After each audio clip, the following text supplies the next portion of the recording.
When you've spent years in military intelligence, you learn to read a room before you walk into it. But that night, I didn't need training to sense the tension. The Cole family dinners always had that quiet competition like a polite battlefield disguised with silverware and champagne. Savannah loved hosting at her mansion in Annapolis, where even the walls smelled expensive.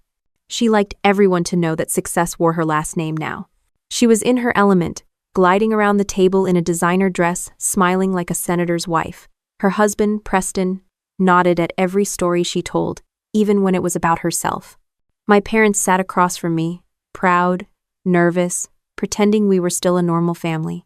I'd been home from my last assignment for 3 weeks, still readjusting to civilian noises, traffic, dinner parties, polite lies. I thought tonight would be simple. Family, food, peace. I was wrong. Savannah poured wine into my glass like she was feeding a stray cat out of obligation, not affection. "So, how's army life, little sis?" she asked. "Still classified," I said, which was the truth and also the easiest way to end a conversation. She laughed, high and fake. "Still playing secret agent, cute." I ignored her tone and reached for the bread. My father cleared his throat, the way he always did when he felt the air getting colder. "We're proud of both our girls," he said. "Delaney's doing important work for her country, and Savannah keeps the family business running." Savannah flashed that camera-ready smile. "Exactly. Someone has to handle the numbers while our soldier plays hero." I smiled back. Years in uniform teach you how to keep your face still even when someone's aiming right at you. But under the table, my hand clenched. Halfway through the meal, Savannah's assistant, a girl who couldn't have been older than 22, slid into the dining room to whisper something in her ear. Savannah waved her off, but not before a piece of paper fell from the folder the assistant was holding. I caught the corner of it, a bank transfer, 6 figures. From Cole Family Trust to Hastings Meridian Partners. My last name. Her husband's firm. I let the conversation roll on about wine imports and charity galas while my eyes traced the numbers on that page. When Savannah noticed me looking, she reached across the table and took it like she was brushing away crumbs. "Confidential business," she said lightly. "Looks like family business," I replied. She laughed again, louder this time. "Delaney, you wouldn't understand. Investments, taxes, trusts, it's not your world." "Seems like it should be," I said, "since it's my name on that trust." The room froze. Preston's fork clinked against his plate. My mother glanced at my father. Savannah leaned back in her chair, studying me like a bug under glass. "Sweetheart," she said, "you're not really in a position to question how things work.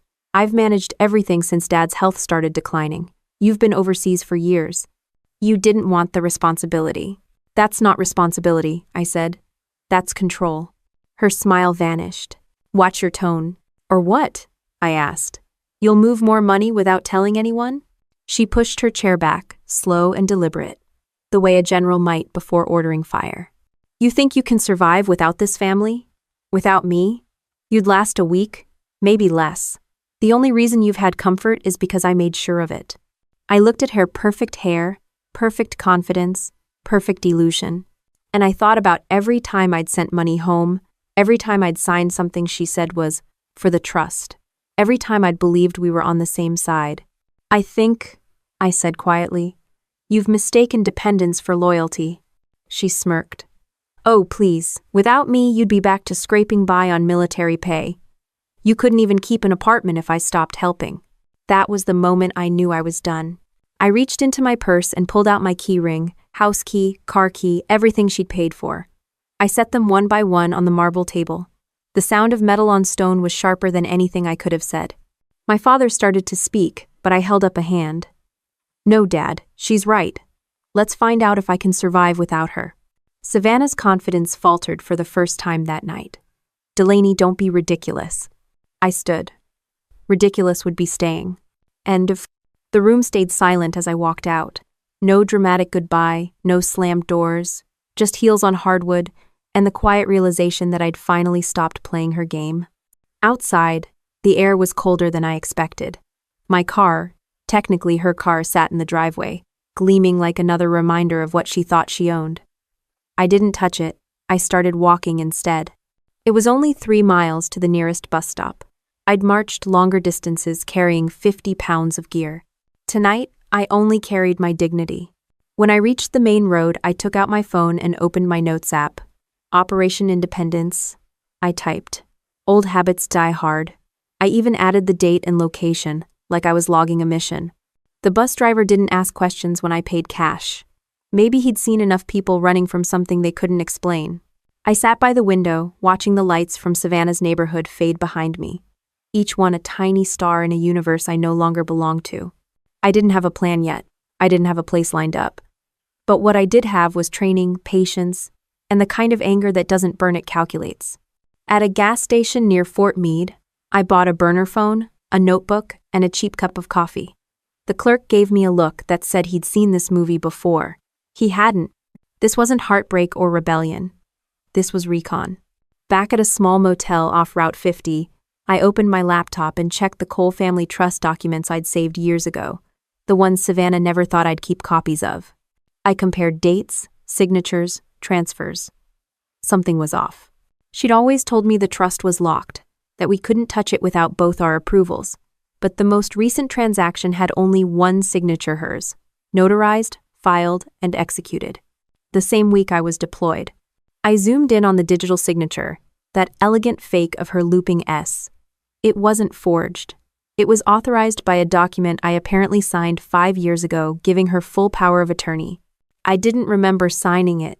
Maybe I had. Maybe she'd slipped it in among the family paperwork, smiling the way she did when she wanted something. I closed the laptop and stared at the wall. She'd been right about one thing. I didn't understand money like she did. But I understood leverage, timing, and precision. The Army had taught me to identify weaknesses and wait for the right moment to strike. Savannah had just given me my mission. Some wars start with bullets. Ours started with a dinner. And before anyone realized it, I was already planning my next move. The next morning I woke up before sunrise. Habit. Years of military wake-ups don't fade just because you quit taking orders. The motel room smelled like old carpet and cheap coffee, but it felt like freedom. I sat at the edge of the bed and watched the light creep through the blinds. I wasn't mourning anything. I'd already buried the version of myself who needed Savannah's approval. I opened my laptop again, scanning the trust files until my eyes blurred. Every document told the same story. My sister had turned our family into her personal investment portfolio. She'd even used our parents' retirement fund as collateral for one of Preston's low-risk ventures. I wasn't angry anymore. I was focused. The Army taught me that focus wins wars. I showered, dressed, and drove to Fort Meade. I still had access to the base, and the guards knew me by name. "Morning, Captain Cole," one of them said. "Morning," I replied, just tying up loose ends. Inside the base's administrative office, I requested a financial review of my security clearance file. I wanted my record spotless. If Savannah was already whispering about my mental instability, I wasn't giving her an inch. The officer at the desk, Sergeant Wilkes, glanced at me. "Everything all right, ma'am?" "Just routine," I said. "You know how families get when money's involved?" He chuckled. "Oh, I do. Thanksgiving's a combat zone in my house." By 0900, I was sitting in a small office with fluorescent lights and an American flag pinned crooked on the wall. I filled out a DoD conflict of interest disclosure form, the kind that most people ignore. I listed Savannah's company, her trust, every overlapping asset. It wasn't revenge, it was documentation. Paper trails win more battles than bullets. When I walked out, I stopped at the base coffee shop and opened my notebook. Step 2, I wrote. Cut the cord. The cord meant money, credit, and any tool Savannah could use to pull me back. My apartment in D.C. was under her name, paid monthly through a family expense account. I called the property manager. "Hi, this is Captain Delaney Cole. Please remove me from Unit 804's lease." The woman hesitated. "That lease is paid a year in advance, Miss Hastings." Sorry, Miss Cole. You're sure?" "Positive. Send the confirmation to this email." Next was the car. A black Audi Savannah insisted I drive because officers should look professional. I called the dealership and asked about returning it. They said I'd lose the deposit. I said, "Good. I'm not looking for a refund." By the time I reached the bank, it was almost noon. The teller was polite until she pulled up the account details and saw Cole Family Trust. Her tone shifted. "Oh, you're with the Hastings family," she said, like she'd just spotted royalty. "Not anymore," I replied. "I'm closing every personal account connected to that trust." "That's a large transaction," she said cautiously. "I know. Do it anyway." "I'm in." She printed forms. I signed every line without shaking. The Army teaches you to sign things like you mean them. When she handed me the new debit card with my name, just Delaney Cole, it felt like a promotion. Outside, the air had that early winter chill that bites at your confidence.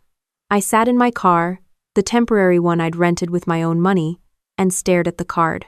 Independence doesn't have a smell, but if it did, it would be metal and cold air. My phone buzzed. "Mom." I hesitated, then answered. "Delaney, what's going on?" she asked, voice tight with worry. "Your sister said you stormed out last night." "I left," I said, calmly. "She said you're under a lot of stress from work, that you might not be thinking clearly." I laughed. "She would say that. Sweetheart, you know how much she's done for us. Maybe you two just need—" "Mom," I interrupted, "did you know she moved money out of the trust?" There was silence, then a soft, nervous exhale. "Savannah handles those things. Your father said she's better at it." "Better at hiding it, maybe?" She sighed, weary. "You're both strong-willed. Don't let this ruin the family." "It already did," I said quietly, and hung up before she could say my name again. I didn't feel guilty. I felt awake. At a diner near the highway, I ordered black coffee and eggs that tasted like rubber. But the waitress smiled, and that was enough. I pulled out my notebook again. "Step 3, I wrote, relocate, quietly. I found a one-bedroom near Laurel. Small but safe. No family ties, no shared accounts, no access for anyone but me. The landlord didn't care about background checks once he saw I paid in cash. That night, I unpacked the essentials, uniforms, documents, a few photos from deployments. No designer furniture, no charity gala invitations, just the basics. I liked the silence. It didn't feel empty. It felt earned. Around midnight, my phone lit up again. This time, it was Savannah. I stared at her name glowing on the screen. I let it ring out. A minute later, a voicemail popped up. I hit play. "Delaney, this is childish. Whatever you think you found, you're overreacting. Come home, we'll talk." Her tone was the same one she used on waiters and assistants, sweet enough to hide the threat underneath. I deleted the message. Then came another. "Don't make this difficult. You can't just walk away from legal documents. I can freeze your accounts if you try anything stupid." That one, I saved. Evidence comes in all forms. I spent the next few days setting up my own systems. New bank, new P.O. box, new phone plan. I met with a friend from my unit, Lieutenant Briggs, who now worked in cybersecurity for a defense contractor. We met at a coffee shop near the base. "I need to audit something," I told him. He raised an eyebrow. "Something or someone?" "Someone?" I said. "Legally." He grinned. "You always were precise with your words. What are we looking for?" "Unusual fund transfers, offshore holdings, anything that doesn't belong." He nodded. "I'll point you to a guy who does forensic accounting for veterans. Discreet, no questions asked." By the time I left, I'd mapped the first phase of what I half-jokingly labeled Operation Firebreak.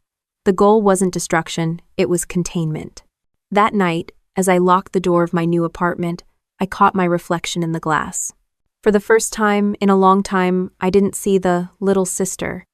I saw someone dangerous because I had nothing left to lose that wasn't already mine.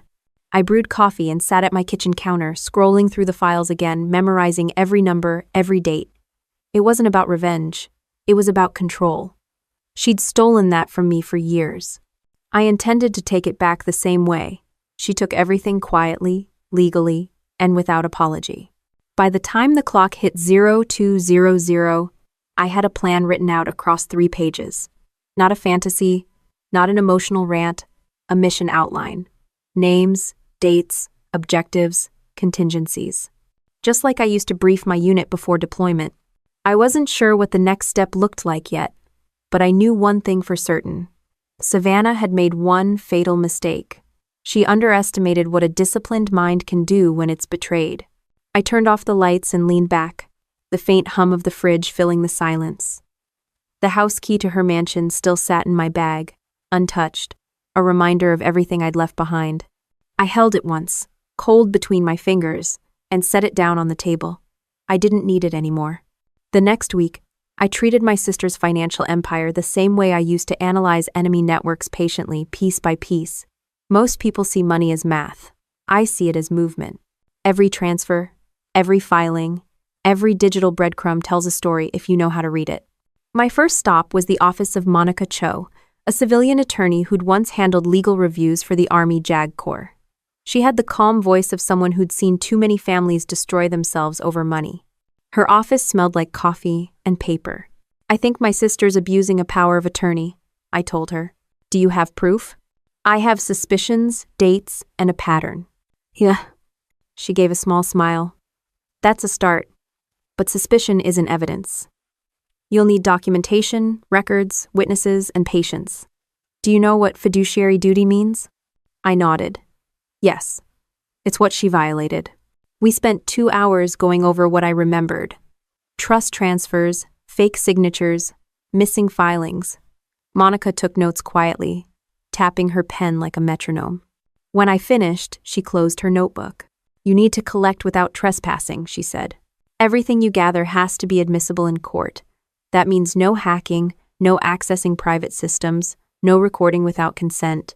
"Don't worry," I said. "I'm not here to play vigilante. I'm here to build a case." She nodded. "Then you'll need to start with the paper trail, public records, SEC filings, property deeds, and any financial disclosures under her name or her husband's firm." I smiled slightly. Good. That's my language. Hi. Back home, I set up a workspace on my kitchen table. Laptop, notepad, and 3 folders labeled Assets, Accounts, and Connections. Old habits die hard. I ran the whole thing like an operation. By midnight, I had access to Maryland's Public Business Registry and the SEC's database of investment advisors. It was all public, just buried beneath jargon and red tape. I cross-referenced every Hastings Meridian entity I could find.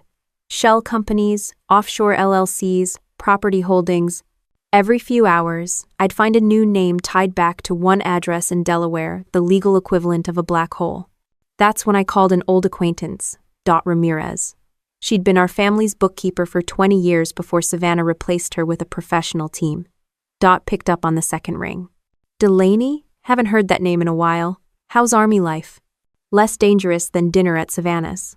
Dot laughed, low and tired. "That bad, huh?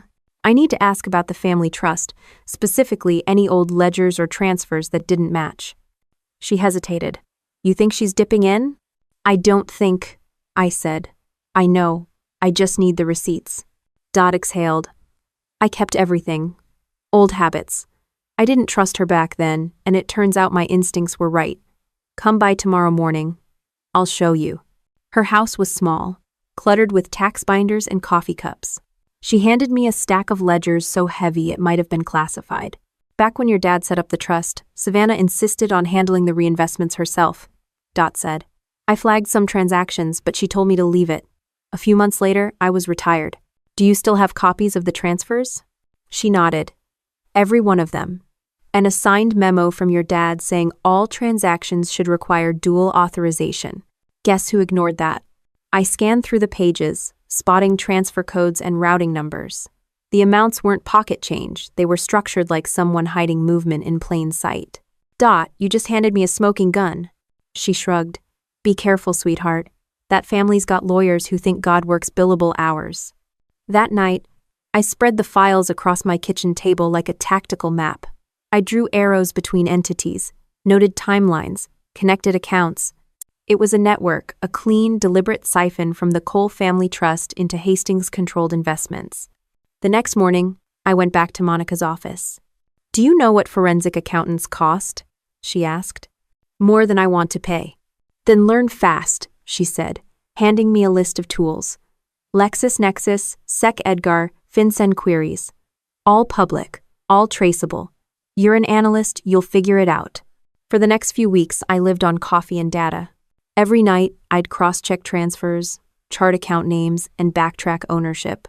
Every day, I'd hit the gym for an hour just to keep my brain from overheating. The more I found, the clearer the pattern became. Savannah wasn't stealing in the traditional sense. She was reallocating, moving trust money into her husband's firm, labeling it as short-term liquidity investments, then issuing promissory notes that were never repaid, perfectly legal on paper. It was smart, ruthless, exactly like her. One evening, I sat by the window as the sun dipped behind the buildings. I thought about the version of Savannah I'd grown up with, the big sister who used to braid my hair before school, who mailed me care packages when I was deployed. That person was gone, replaced by someone who treated loyalty like a commodity. My phone buzzed. It was Monica. "I've been looking into public complaints," she said. "The SEC database shows a tip filed 2 years ago against Hastings Meridian. Anonymous. Closed without action." Who filed it? Anonymous means anonymous. But sometimes patterns repeat. Maybe it's time to make them look again.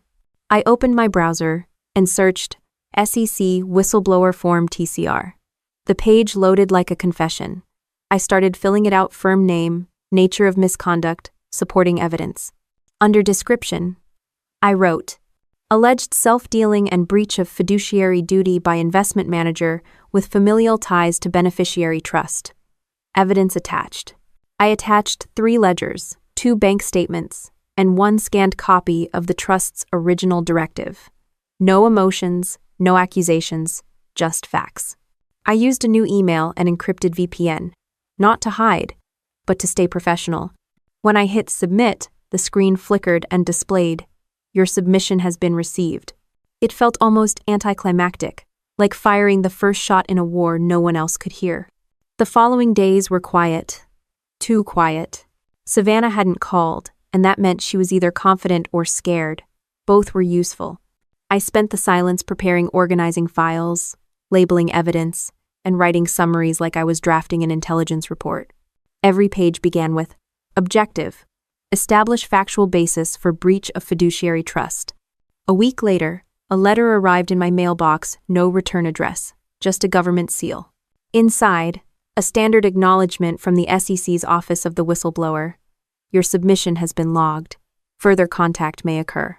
It was enough. The first domino was in motion. That night, I poured a glass of cheap wine and sat in the dark, reviewing my notes. It didn't feel like victory yet. It felt like the moment before a storm, the kind where everything's too still, too quiet, and you can sense the air holding its breath. I wrote one more line in my notebook. Operation Firebreak Phase 2. Confirm exposure. Then I closed it, slid the folder into my briefcase, and double-checked that every document was backed up on 2 encrypted drives stored in separate locations. If Savannah wanted to play this like a game of power, fine. But I'd already changed the rules. 2 days later, I found myself back at my kitchen table surrounded by stacks of folders, each one thicker than it should have been. The SEC acknowledgement letter sat in the center, neat and official, like the calm before a breach. I didn't feel triumphant. I felt operational. I knew the federal system moved slower than morale on a Monday morning, so I couldn't wait around. If I wanted results, I needed to keep pressure on every side of this thing. The first move was to expand the trail. I went to the county courthouse, the one where every real estate lie in Maryland eventually landed. Public access terminals, outdated computers that smelled like dust and coffee were lined up against the wall. I logged in and started pulling property records. I wasn't looking for the obvious.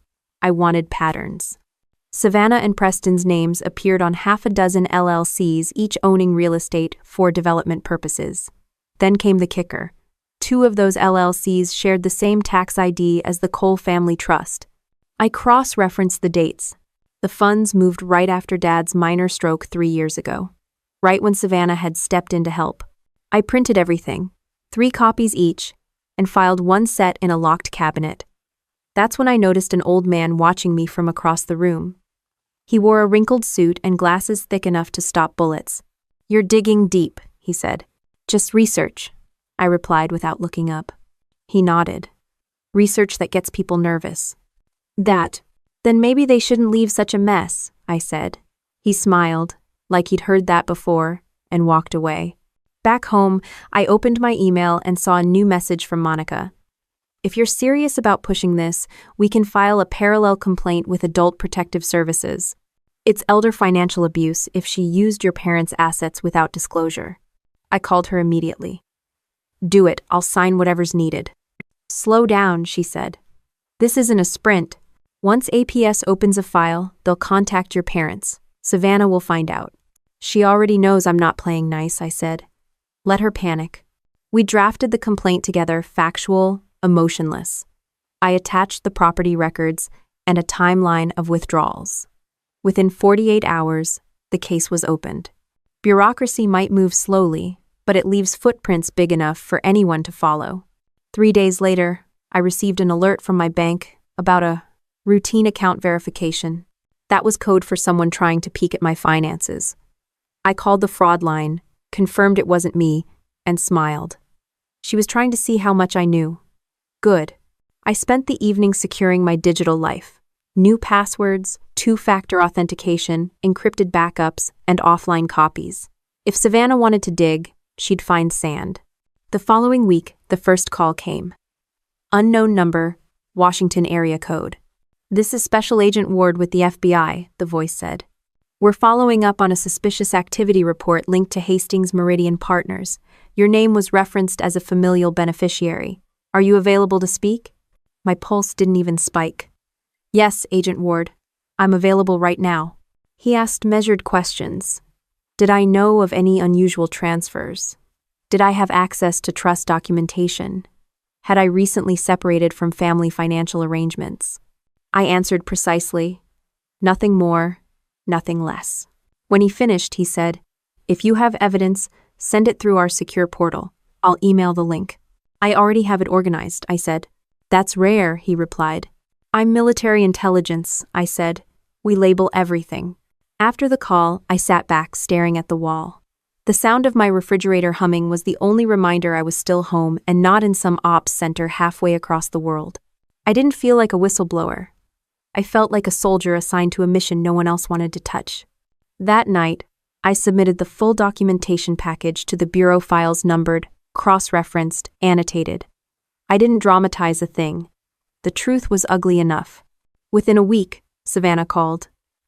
I didn't answer, but she left a voicemail that started calm and ended venomous. You think this makes you strong, reporting your own family? You've embarrassed us. Do you have any idea what you've done? I listened twice, saving it both times.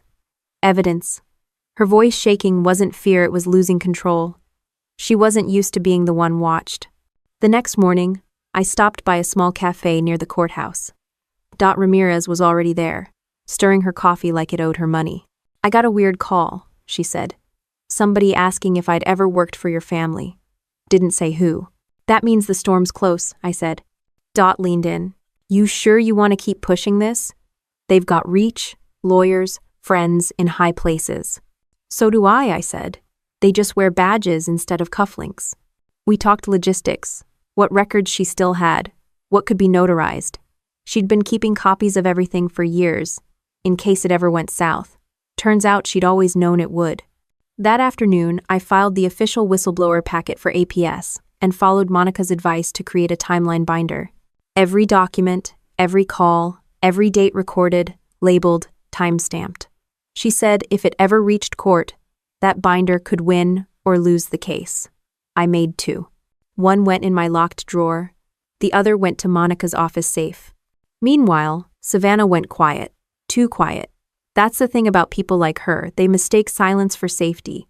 Then, one Friday evening, my neighbor knocked. Hey, someone was parked across the street for hours.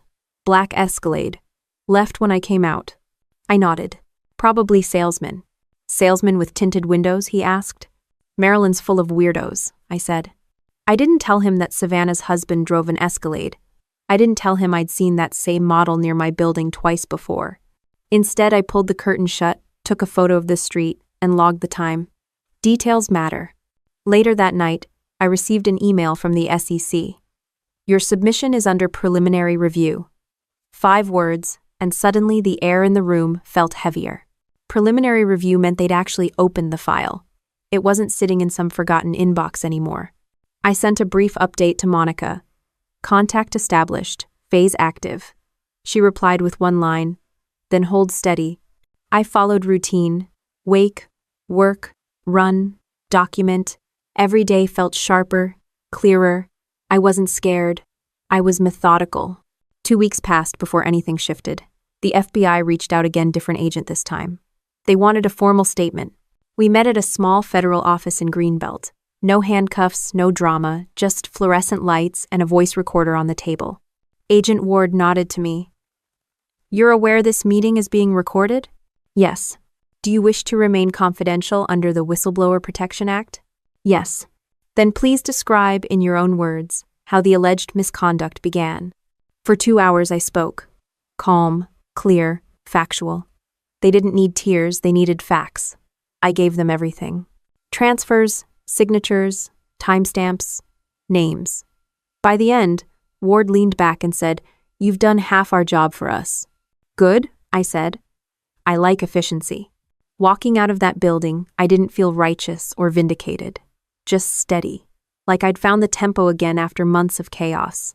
When I got home, I checked my mail. A single white envelope sat inside. No name, no stamp, just my address, written in precise handwriting. Inside was a photo of me entering the FBI office. No note, no threat, just proof someone was watching. I held the photo under the light. The angle was clean, the distance exact. It wasn't intimidation, it was communication. A warning that the game had changed. I pinned it to the corkboard above my desk and labeled it the way I label everything. Contact evidence, probable intimidation attempt. Then I sat down, opened my notebook, and wrote 3 words under Phase 2. Escalation confirmed. Proceed. The morning after the photo showed up, I woke to the sound of my phone vibrating across the nightstand. Unknown number again. I let it ring once, then picked up. Captain Cole, a woman said. This is Lieutenant McAdams from the Office of Personnel Management. We received an inquiry questioning your security clearance. Can you confirm you're not under medical review? There it was, Savannah's next move. No review, I said. Who submitted the inquiry? Anonymous, McAdams replied. But it came from a private firm email, not government. I thanked her, hung up, and stared at the ceiling. Savannah wasn't just defending herself now, she was attacking. By noon, Monica had already seen the paperwork. They're trying to shake your credibility, she said. If the FBI or SEC think you're unstable, you lose the whistleblower shield. So I stabilize it, I said. That afternoon, I drove to Walter Reed Medical Center. I'd done enough psych evals over the years to know how they worked. I requested a voluntary mental health assessment, full documentation. The psychiatrist, a calm woman with glasses and the patience of a saint, asked a string of routine questions. Sleep, mood, anger. When she got to family stress, I smiled. Define family. She laughed softly. You sound like you're still in the service. I am, I said. Just a different kind now. I may. The results came back clean, printed, stamped, and signed. No PTSD symptoms. No emotional instability. Fit for duty. I asked for 3 certified copies. 1 went to my personnel file, 1 to my lawyer, 1 to my desk. I called Savannah's office line and left a message. If you're going to lie about my mental health, you might want to pick a different doctor next time. By the end of the day, I could practically hear her teeth grinding through the phone. That week, things escalated. Articles started appearing in small, online, society blogs.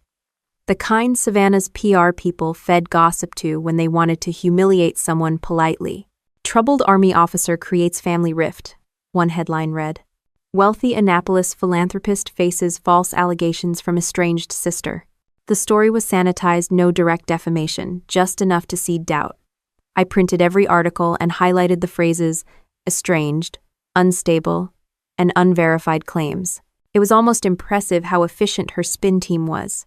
Monica read the pieces inside. She's playing reputation chess. Don't take the bait. I won't, I said. I've played against worse liars in uniform. Instead, I countered quietly. I filed my psychological evaluation as an addendum to my security record and informed my commanding officer of potential harassment. The Army system might move slow, but once something's logged, it's permanent. Savannah had thrown a punch on paper, I'd returned one in the same language. 2 days later, Preston called. "You need to stop this nonsense," he said, skipping the pleasantries. "Is that a legal request or a personal one?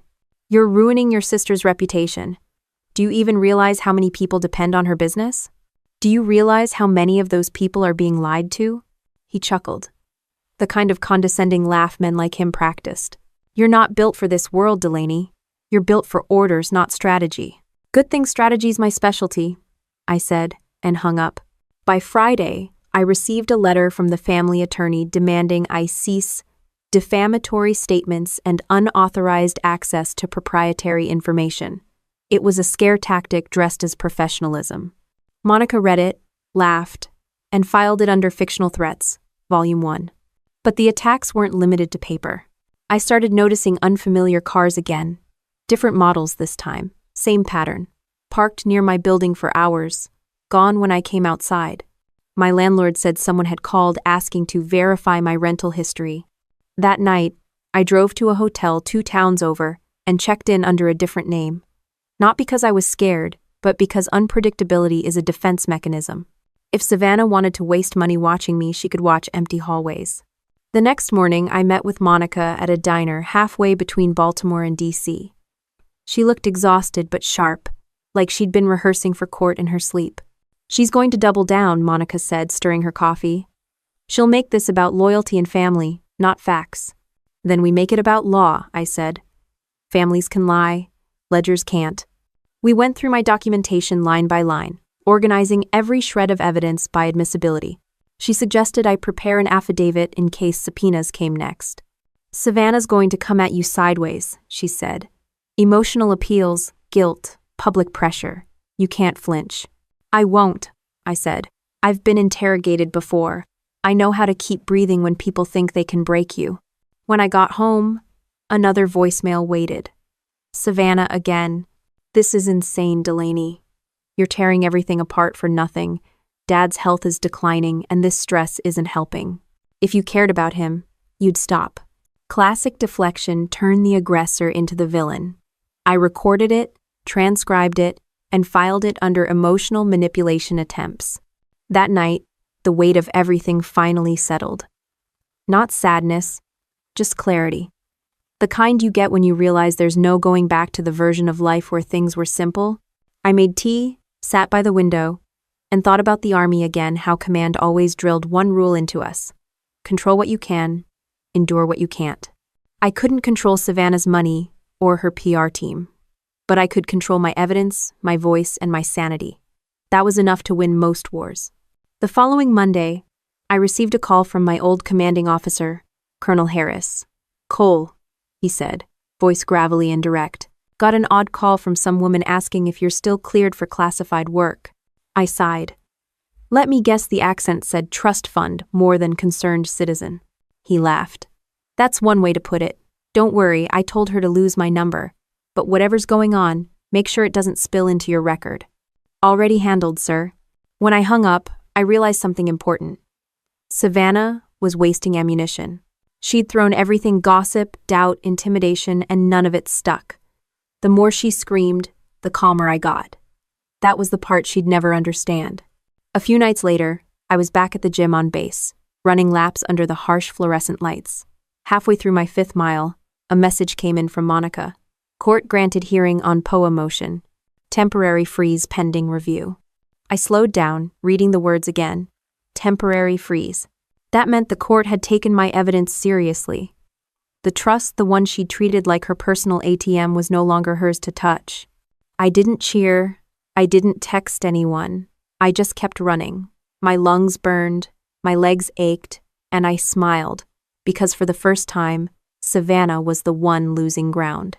When I got back to the locker room, I splashed cold water on my face and looked in the mirror. I barely recognized the reflection staring back. Not because I looked different, but because I finally looked like I was in control. I grabbed my phone, typed one note into my file. Stage shift confirmed. Counterattack effective. Then I tossed the towel over my shoulder and walked out of the gym, leaving the lights humming behind me. The courthouse in Anne Arundel County smelled like floor polish and quiet tension. I'd been in war rooms with less pressure. Monica walked beside me, carrying a slim leather folder that held months of my work. The motion to suspend Savannah's power of attorney wasn't just paperwork, it was a grenade with a court seal. Savannah arrived 20 minutes late, wrapped in a tailored coat and irritation.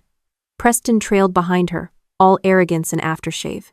She gave me a quick glance, then smiled for the clerk like this was a charity gala. When the judge entered, everyone stood.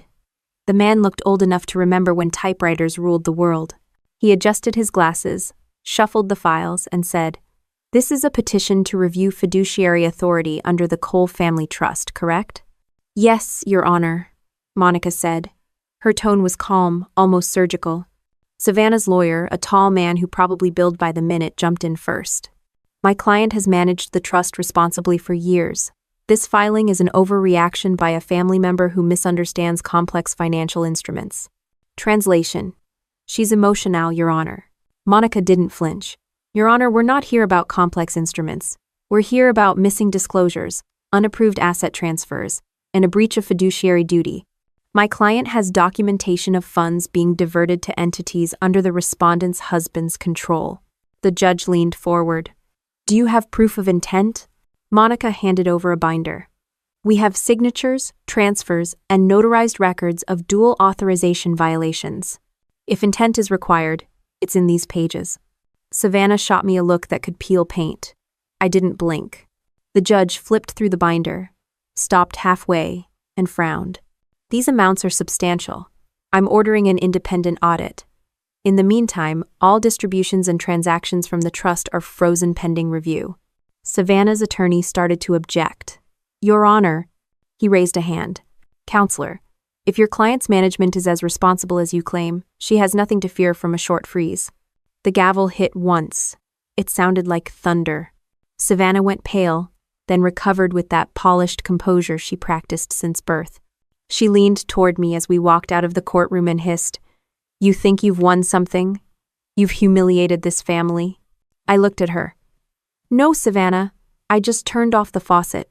Outside, reporters were waiting, not the gossip bloggers this time, but local financial journalists who'd caught wind of the hearing. Microphones appeared like vultures. One of them asked, "Miss Cole, any comment on the allegations?" Savannah kept walking. I didn't. "Yes," I said. "Justice moves slower than money, but it gets there eventually." That quote made the front page of the Baltimore Ledger the next morning. By evening, my phone was full of missed calls, half from people I hadn't heard from in years. Extended family suddenly remembered my number.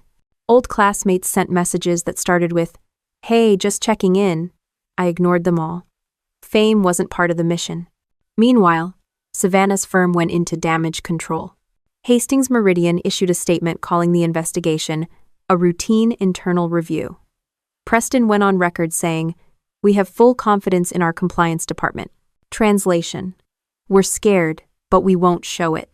Monica met me at my apartment 2 days later with updates. The judge appointed a special master, a forensic accountant, to oversee the audit. It's standard, but he's thorough. "Who?" I asked. "Name's Gerald Foster, retired FBI. No one bribes that man with a charity dinner." That was good news disguised as paperwork. I poured Monica coffee while she outlined the next steps. Discovery, asset tracing, interim hearings. It was a language I understood, structured, procedural, no drama unless someone slipped. Savannah, on the other hand, wasn't built for patience. By day 3, she'd filed a motion to unfreeze the trust, to cover essential family expenses. The court denied it within hours. By day 5, Preston's firm was down 10% in valuation, investors quietly whispering about liquidity issues. I didn't celebrate, I made lists. Lists kept me sharp. Task: audit every new court filing.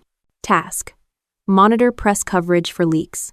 Task: record every contact attempt. At 11:40 that night, she called. I let it ring twice, then answered. "You have no idea what you've done," she said. "Seems like I do," I replied. "They're going to come after me, Delaney.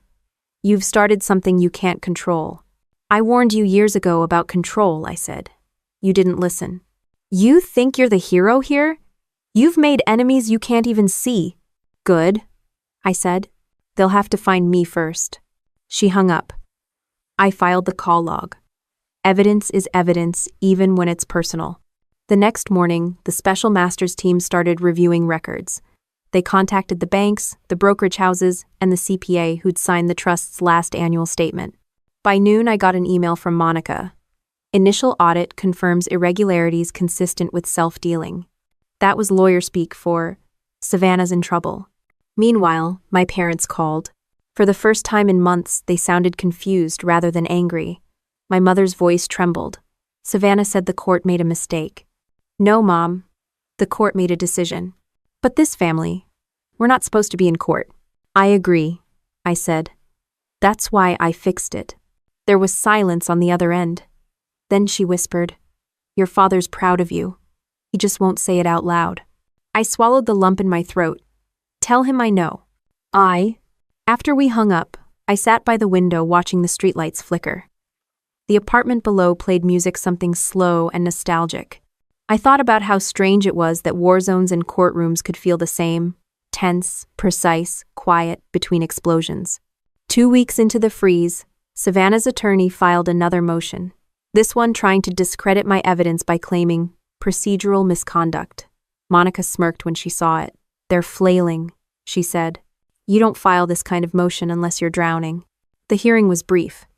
The judge read the motion, sighed, and said, Denied. Savannah's face didn't move, but her hands did clenched, shaking. She avoided my eyes as we left the courtroom. Preston wasn't even there. Outside, Monica looked at me. Congratulations, she said. For what? For staying calm. Most people would have gloated by now. I'm not done, I said.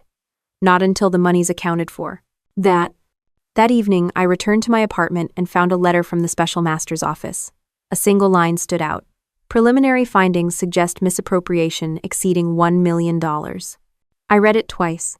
Not because I was shocked, but because I wanted to remember exactly how it felt to see the truth confirmed on government letterhead. It didn't feel like victory. It felt like gravity heavy, unavoidable. I brewed coffee, sat down at my table, and began drafting the next report. Every operation has stages, and this one had just crossed from defensive to offensive. The evidence wasn't just strong, it was irrefutable. Somewhere across town, Savannah was probably pouring herself another glass of wine, trying to calculate how everything she'd built on lies could be saved by spin. But numbers don't spin. They add up. And every one of hers was about to be counted. The email from the Special Master hadn't even cooled in my inbox before the next wave hit.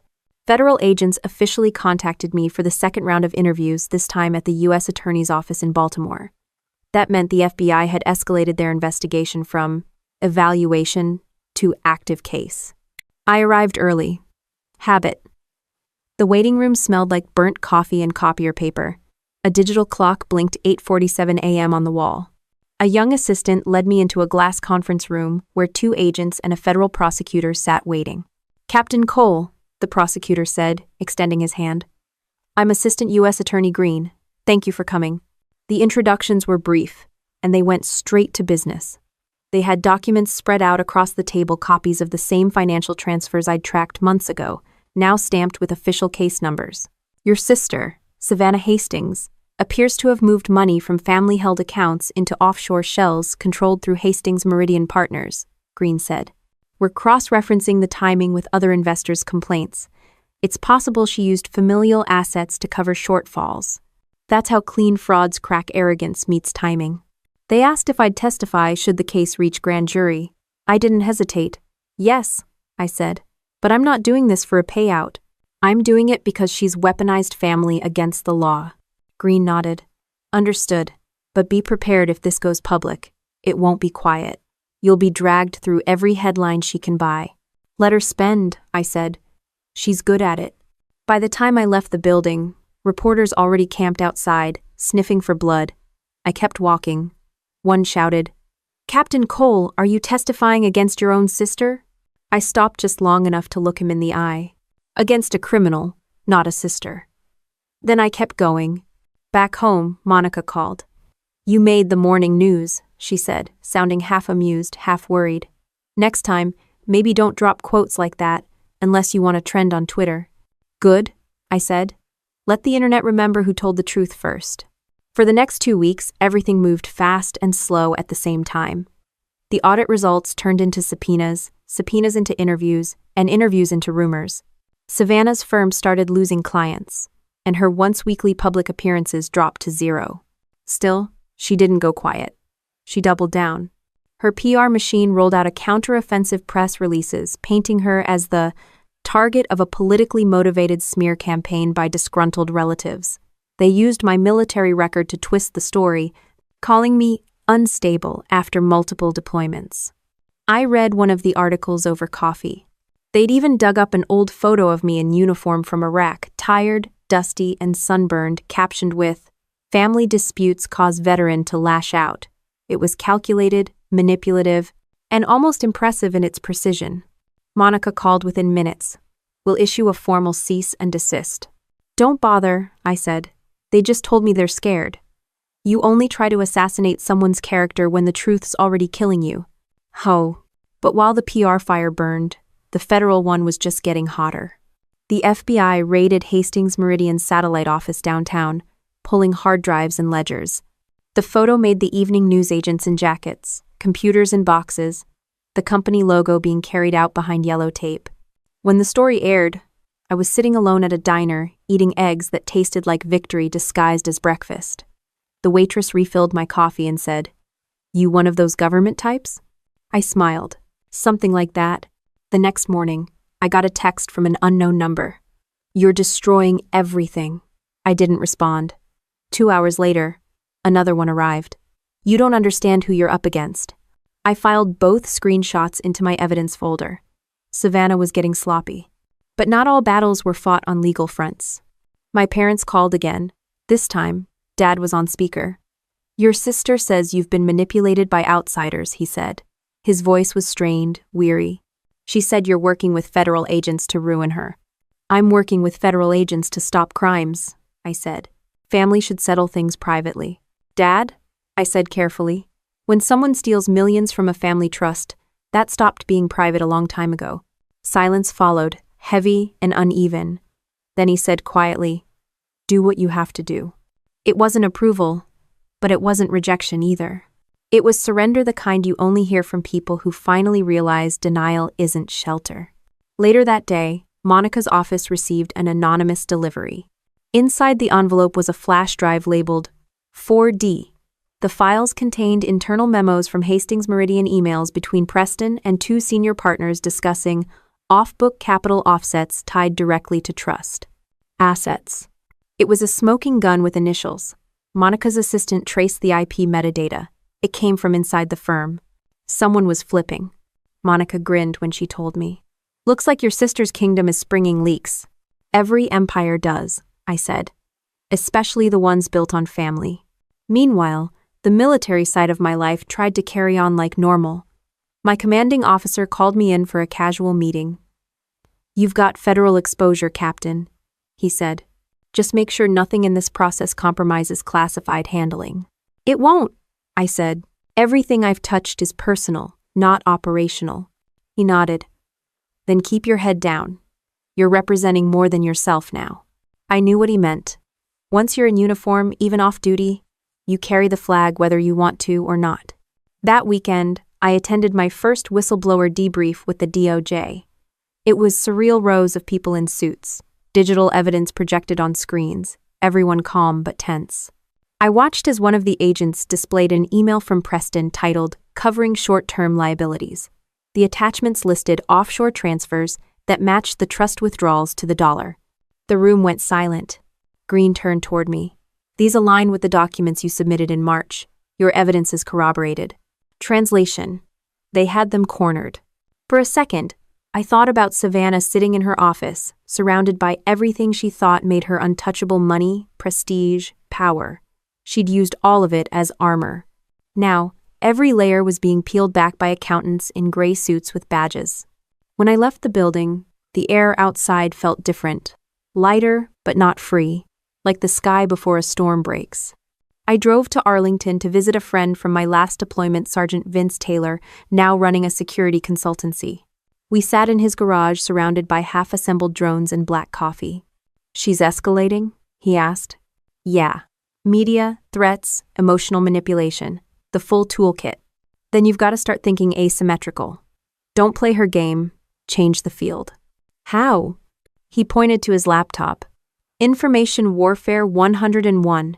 She wants control of narrative. You take control of truth. Release evidence strategically. Make transparency your shield. Oh, that night, I uploaded a select portion of the document's non-confidential audit data into a public record repository. No comments, no captions, just facts. The next morning, financial journalists found it. Within hours, the story trended. Hastings Meridian accused of family trust fraud. Internal audit confirms misappropriation. By noon, Savannah's PR team issued a no comment. Preston deleted his Twitter account. At 6 p.m., Monica called. Congratulations, she said. You just made their crisis unspinnable. Good, I said, staring out at the fading sunset over Arlington rooftops. Let's see what they do when the truth stops needing a headline. Across the Potomac, floodlights from downtown D.C. reflected off the water, steady, sharp, unflinching. I watched them for a while, feeling that same rhythm I used to feel before missions. The calm before the next tactical move, when everyone else thinks the fight's over but the real push hasn't even started. Then my phone buzzed with another message from an unknown number. You can't protect everyone, Delaney. I locked the screen, put the phone face down, and kept watching the lights until they blurred into the horizon. The knock came just after dawn, 3 sharp raps against the apartment door, too precise to be random. When I opened it, 2 federal marshals stood in the hallway. The taller one showed his badge. Captain Cole, you've been subpoenaed to appear at the U.S. District Court in Baltimore. Grand jury proceedings begin tomorrow. I took the papers, thanked them, and closed the door. The silence after they left felt surgical. I'd been in ambushes that rattled me less. By 8 a.m., Monica was on speakerphone. It's good news, she said, sounding calm but alert. Grand jury means they've moved past preliminary review. They're ready to indict. And they need me to make it airtight, I said. Exactly. Stick to facts, no emotion. You're a witness, not the wounded party. That line stuck with me, not the wounded party. I'd spent months gathering evidence, speaking like a soldier on mission, pretending that the emotional wreckage of it all didn't matter. But it did. Every signature I'd uncovered, every lie Savannah told our parents, every whisper in court, it carved something out of me. I wasn't getting back. The next day, the courthouse was a fortress of glass and gray stone. Inside, a clerk led me through security and into a long hallway lined with closed doors. The prosecutor, Green, met me halfway. You ready, Captain? As ready as anyone walking into friendly fire, I said. The grand jury room wasn't like TV. No drama, no audience, just 12 citizens, a court reporter, and a federal team with files thicker than phone books. Green began by introducing the case. The United States v. Hastings Meridian Partners, et al. That. He outlined the fraud, the shell companies, the stolen trust assets. Then he gestured to me. Our witness will explain how internal family funds were misappropriated to conceal market losses. I stood, right hand raised for the oath, and took my seat. The microphone picked up every breath. Green asked clear, focused questions. When did you first notice discrepancies? What access did your sister have? What documents did you collect? I answered like I'd trained to short, factual, exact. When he asked about Savannah's forged signature on the trust amendments, I handed over the authenticated copies. When he mentioned the SEC filings, I confirmed I'd cross-checked timestamps with bank activity. After 30 minutes, one juror, a woman in her 50s, spoke up. Captain, you said you're still active duty? Yes, ma'am. Then why risk your career to expose this? I didn't think before answering. Because integrity's not conditional. The court reporter typed every word. When I left that room, Green shook my hand. That line's going in the transcript, he said. Don't be surprised if it ends up in closing arguments. By afternoon, Savannah knew. Of course she did. Money buys information before justice does. She called while I was still driving home. Her voice wasn't angry, it was hollow. You actually testified, she said. I told the truth. You don't understand what you've done to this family. I understand perfectly, I said. and hung up. That night, I walked down to the riverfront. The air smelled like rain and exhaust. I thought about all the times Savannah and I used to sit by the water when we were kids, skipping rocks and making promises about never turning on each other. Funny how kids say forever like it means something. 2 days later, the news broke. Federal grand jury indicts Hastings Meridian Partners executives in multi-million-dollar fraud scheme. Savannah's name was in the third paragraph, right under Preston's. The article mentioned family assets and internal whistleblower cooperation. My phone exploded. Some calls were congratulations, others were threats disguised as advice. One message from an unknown number read, "You think the law will save you? The law is ours." I sent it straight to Green's office. That afternoon, I found my mother sitting on the front porch of the old family house, newspaper in her lap, eyes red. I hadn't told her I was coming. She didn't say hello. "She's your sister," Mom said quietly. "She still is," I said. "But being related doesn't erase what she did." She said you hated her. I hated what she became. Mom nodded, slow and tired.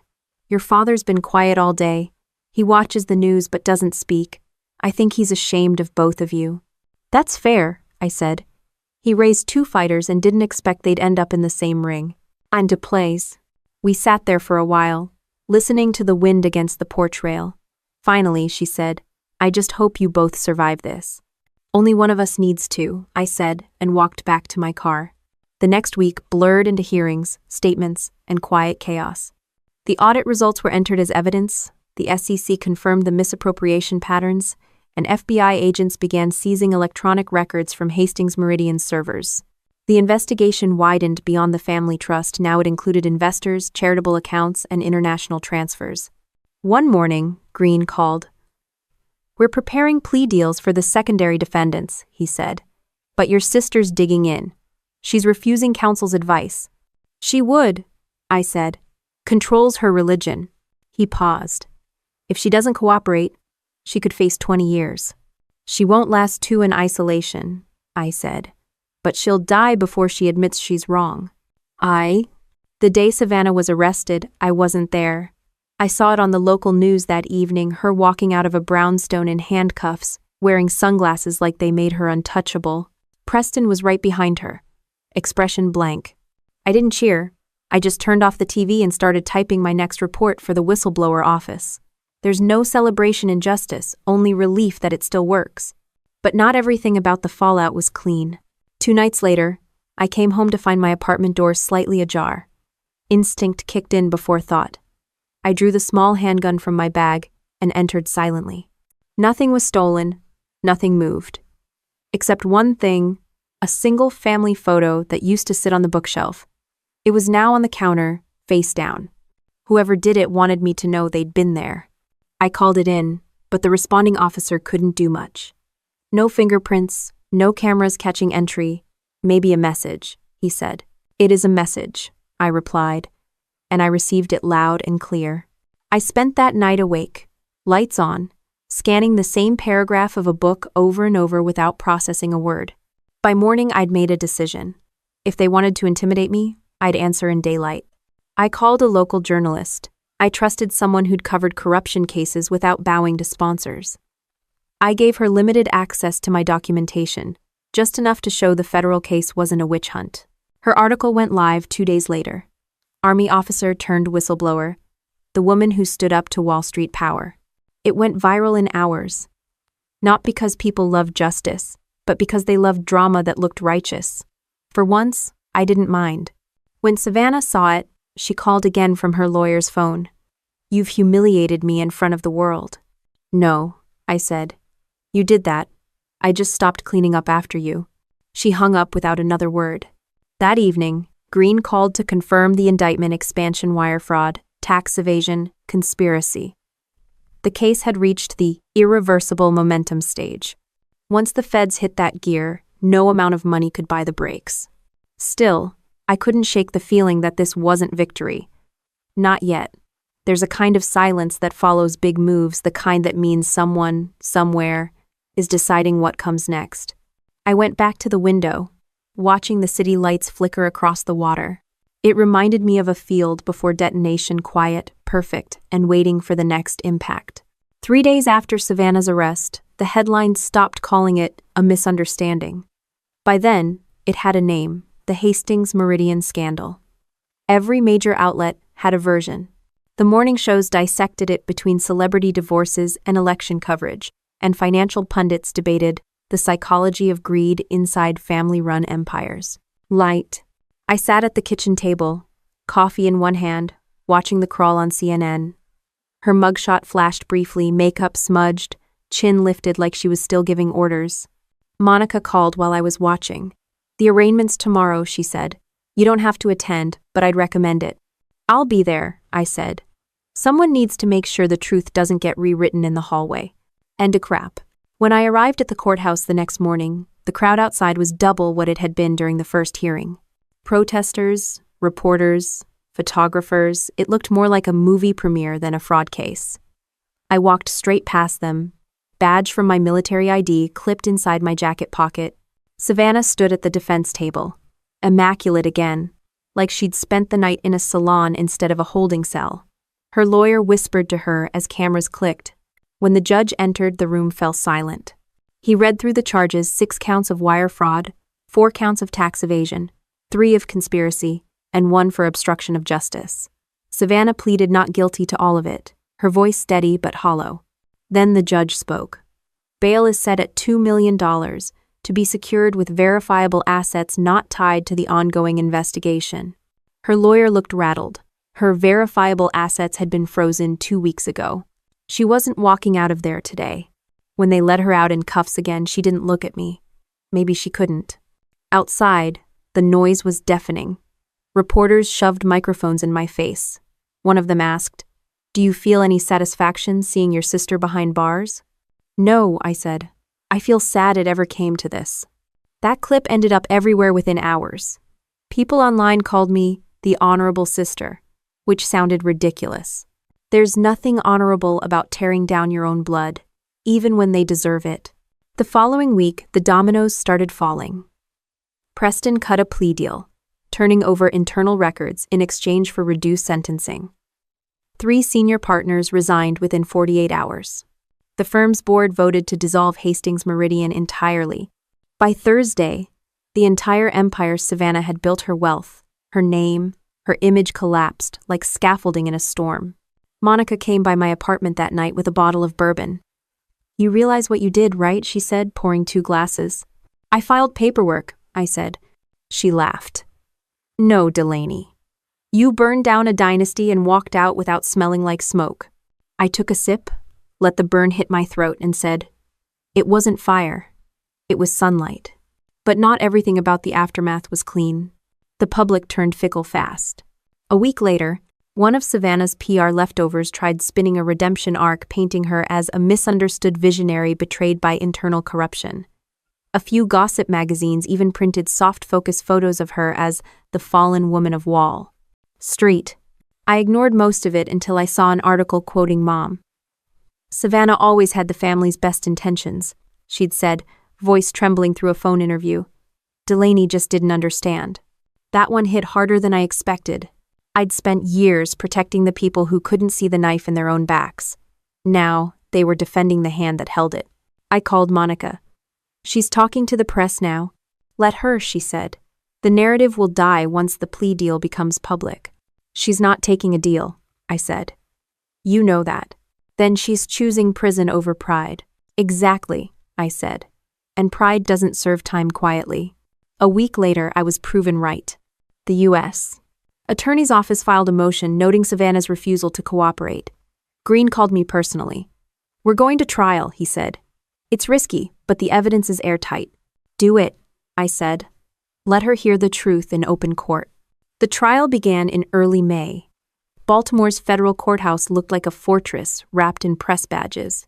Savannah's defense leaned on one argument, that she'd been misled by her financial advisors and unaware of the mismanagement. End of chapter.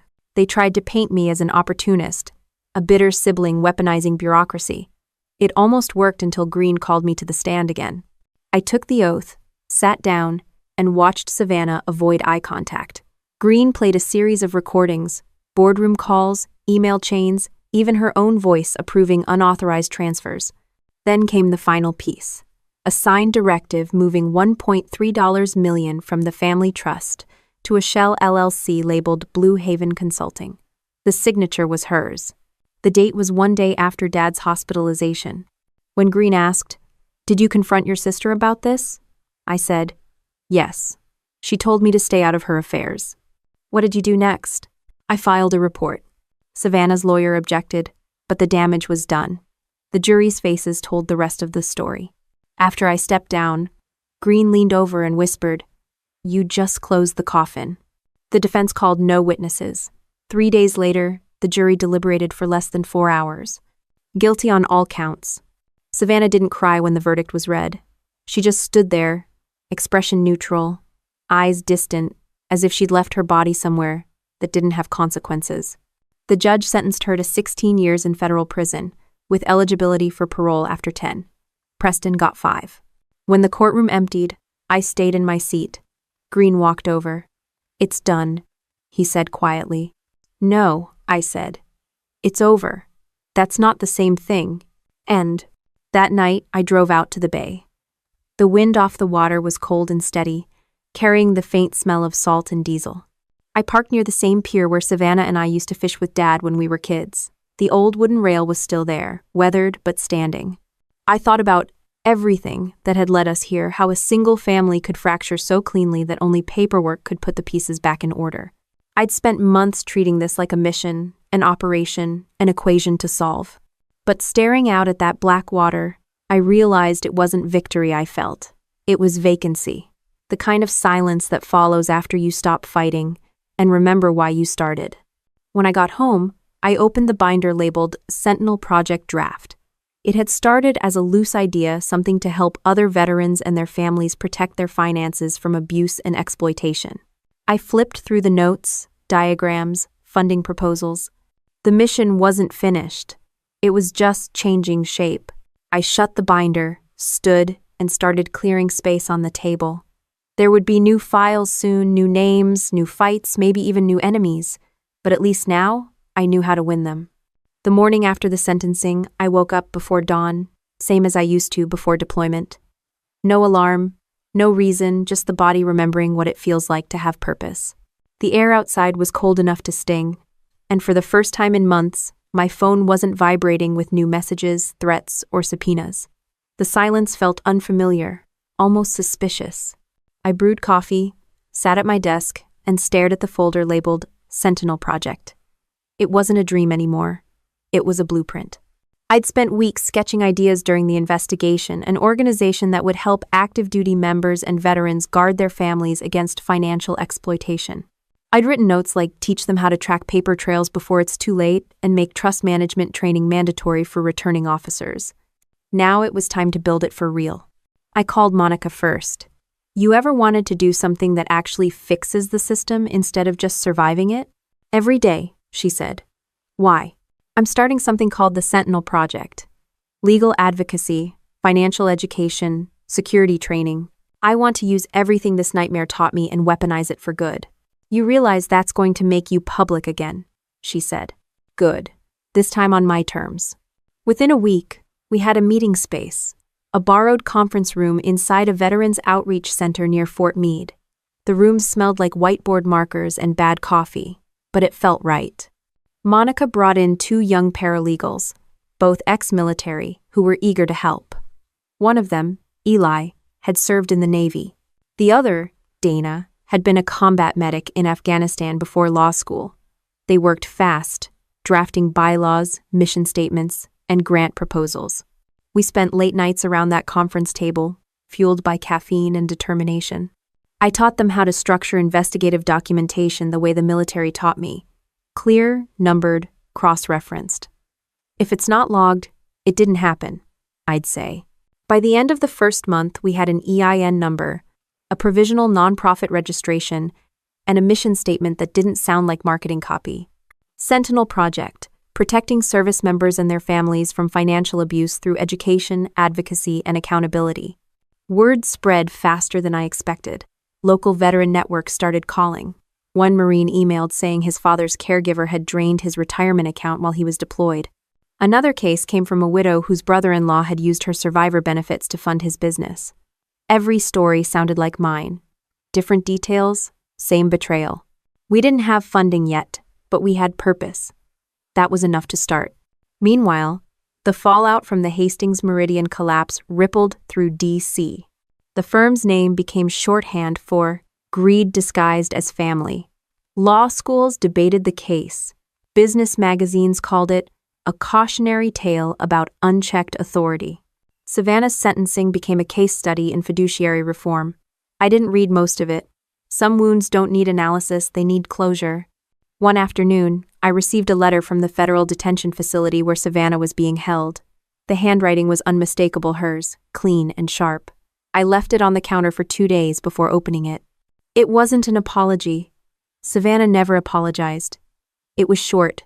I hope one day you realize what this cost. I built something from nothing. You destroyed it because you couldn't stand not being in control. SS. I folded the letter once, placed it in the back of a file labeled personal evidence, and didn't think about it again. Control was never what I wanted. I just wanted truth to count for something. By spring, Sentinel had grown from a 3-person idea to a functioning pilot program. We partnered with a local accounting firm to offer free workshops for soldiers and their families. Monica's connections helped us secure a grant from a private foundation. I started seeing results, real ones. One day, after a seminar at Fort Belvoir, a young corporal named Reese approached me. "Ma'am, my mom signed power of attorney over to my uncle when I deployed. He's been selling her house behind her back.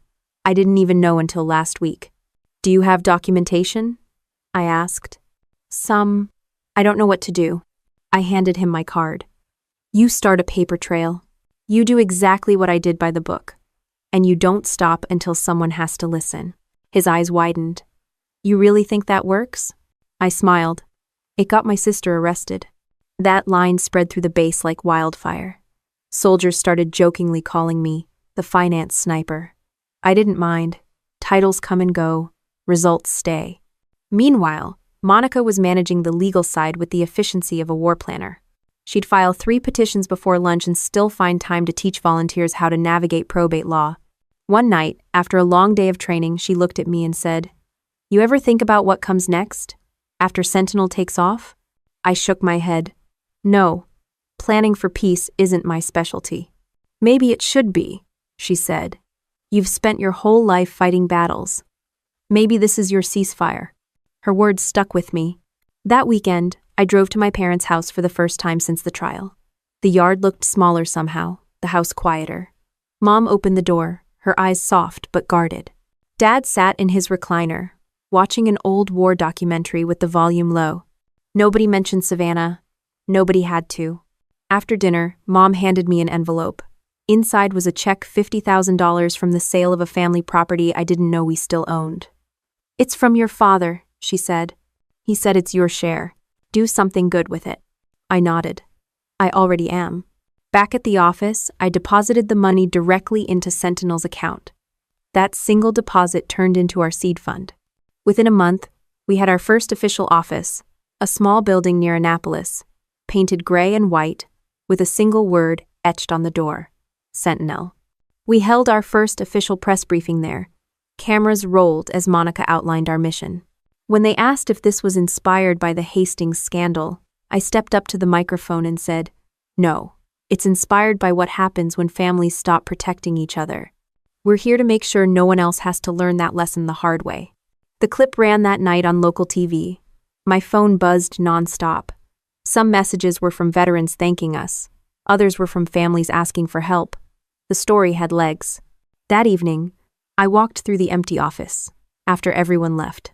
The walls were bare except for one framed motto Monica had printed and hung above my desk: "Discipline is the bridge between chaos and justice." I stared at it for a while. It didn't sound like something a nonprofit would say. It sounded like something a soldier would live by. Outside, the streetlights flickered on, casting long shadows across the parking lot. The world felt different now. Not quieter, not safer, just earned. I poured myself a cup of cold coffee and sat at the desk, flipping through the day's case notes. There were already 10 new inquiries waiting for review, each one another small battle. I didn't feel overwhelmed. If anything, it felt like home order, structure, purpose. Somewhere between the rustle of papers and the hum of the lights, I realized something I hadn't felt since my last day in uniform. Peace doesn't come from the absence of conflict. It comes from having the right mission after the war ends. And for the first time in years, I had one. The first time someone called me ma'am again, it wasn't in uniform. It was a young Army spouse walking into the Sentinel office with 2 kids in tow, clutching a folder of bank statements. Her husband had been deployed to Kuwait for 8 months. While he was gone, his brother had convinced her to sign temporary management papers for their home. Those papers turned out to be a deed transfer. She looked terrified. "I just want to fix it before he comes home," she said, voice cracking. I guided her to a seat. "You will," I said, "but first, you're going to breathe." That became my rhythm. Every week, people walked through that door with the same look, half shame, half hope. Families broken by greed, soldiers who trusted the wrong people, widows who signed things they didn't understand. Each case different, each one familiar. By summer, Sentinel had grown into something real, an organization with volunteers, lawyers, and even a waiting list. We'd built partnerships with the Department of Veterans Affairs and a few state legal clinics. Our names started circulating in the same breath as financial protection and family integrity. I saw news anchors mention it without mentioning me, which was perfect. It wasn't supposed to be my story anymore. Still, I couldn't avoid it entirely. Every now and then, some journalist would write a retrospective about the Cole Hastings case, always painting it as a morality play. 2 sisters, one rich and corrupt, one poor and righteous. They missed the point entirely. It wasn't about morality. It was about accountability. One evening, after wrapping a long day, I stayed late in the office to finish reports. The air conditioner hummed in the background, and the parking lot outside was nearly empty. I pulled out the Sentinel mission draft from the first week we started. Coffee stains, pen scratches, half-legible bullet points. I read one line I'd scribbled in a hurry: "Teach them how to fight quietly." It made me smile. I didn't mean fight like throwing punches. I meant fight like documentation, precision, patience, the kind of warfare that wins in court, not chaos. Around 8, my phone buzzed. Unknown number. Normally, I'd let it go to voicemail, but something made me answer. "Delaney?" The voice was lower than I remembered, tired but steady. It was Dad. "Hey," I said, unsure what came next. There was a long pause. "Your mother and I read about the program. Sentinel. Looks like you're helping people." "I'm trying to," I said. He exhaled. "Your sister wrote again. From prison.